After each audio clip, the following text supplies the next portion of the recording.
दिल्लीत एकनाथ शिंदेनी मोदींची भेट घेतली। मात्र या भेटीत महापालिका निवडणुकीनंतर शिंदे सेना भाजपात विलीन करण्याचा आदेश दिल्याचा दावा खासदार राऊतांनी केलाय। मात्र त्यावरून कसं राजकारण तापलंय पाहुयात यावरचा हा रिपोर्ट। तुमचा पक्ष भाजपात विलीन करावा लागेल।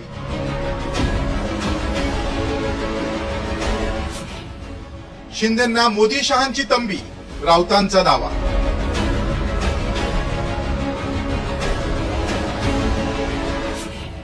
पालिका निवडणुकीआधीच राजकारण तापलं।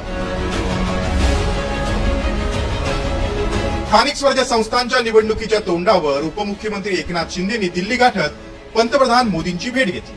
या भेटीत मोदी आणि शहांनी महापालिका निवडणुकीनंतर तुमचा पक्ष भाजपात विलीन करावा लागेल अशी तंबीच एकनाथ शिंदेंना दिल्याचा खळबळजनक दावा संजय राऊतांनी केलाय। अमित शहाचा आणि मोदींचा त्यांना थेट सल्ला की महानगरपालिका निवडणुका झाल्यावर तुम्हाला तुमचा पक्ष हा भाजपमध्ये विलीन करावा लागेल। हे जे मी सांगतोय या सत्य आणि तथ्य आहे।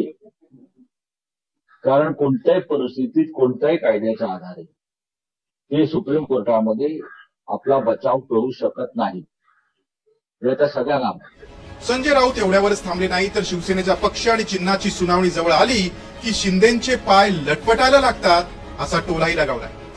मात्र राऊत संकुचित वृत्तीचे असल्याचा पलटवार शिंदे सेनेनं केलाय। जेव्हा जेव्हा सुप्रीम कोर्टामध्ये पक्ष आणि चिन्ह कोणाचा यावर सुनावणीची तारीख जवळ येते तेव्हा यांचे पाय लटपटतात आणि हे दिल्लीत जातात। कधी अमित शहाना भेटतात, कधी मोदींना भेटतात।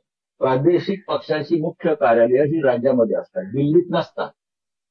चंद्राबाबू नायडू दिल्लीत जात नाही त्याच्या पक्षाचं काम ठेवून, किंवा इतर जे पक्ष आहेत आता यांचे मालक दिल्लीमध्ये असल्यामुळे त्यांना जावं लागतं। आपल्याकडे एक वाक्य आहे, दिल्ली बहुत दूर नाही आहे। दिल्लीमध्ये काय महाराष्ट्र आणि दिल्ली यांचं चांगल्या प्रकारचं नातं आहे आणि त्याच्यामुळे बाजीराव पेशवे जर का पानिपत पासून दिल्लीमध्ये जाऊन त्यांनी कालकाजीला नमस्कार केला होता तर आमचे शिंदे साहेब किंवा फडणवीस दिल्लीला गेले तर त्याच्या चुकीचं काही नाहीये। काही अत्यंत संकुचित बुद्धी असणारे काही जे करंटे आहेत त्या लोकांना फक्त त्याच्याबद्दलचं वाईट वाटतं, तिथे जाऊन ते कोणाचे नागदुऱ्या काढत असतात। परंतु शिंदे साहेब जर का गेले तर म्हणतात, जशी म्हण आहे मराठीमध्ये की स्वतःचं मुसळ दिसत नाही पण दुसऱ्याच्या डोळ्याचं कुसळ दिसतं, अशा प्रकारचं सगळी शिंदे साहेबांवर टीका चाललेली आहे। खरं तर राऊतांनी शिंदेची शिवसेना भाजपात विलीन करण्यासंदर्भात या आधीही वक्तव्य केलंय। त्याची नेमकी कारणं काय आहेत ते पाहूया। 12 नोव्हेंबरला शिवसेना पक्ष आणि चिन्हासंदर्भात सुप्रीम कोर्टात सुनावणी आहे। कोर्टाचा निकाल विरोधात गेल्यास नवा पर्याय शोधावा लागणार।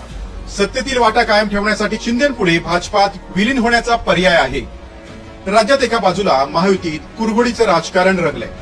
मुंबई महापालिका निवडणुकीसाठी भाजपनं 150 पारचा नारा दिलाय, तर पुणे ठाणे नवी मुंबई महापालिकेसाठी स्वबळाची तयारी सुरू केली। त्यामुळे शिंदे सेना अस्वस्थ असतानाच राऊतांनी शिंदेची दुखरी नस दाबली। त्यामुळे स्थानिक स्वराज्य संस्थांच्या निवडणुकीत शिंदे सेना विरुद्ध ठाकरे सेना वाद आणखी तीव्र होणार हे मात्र निश्चित।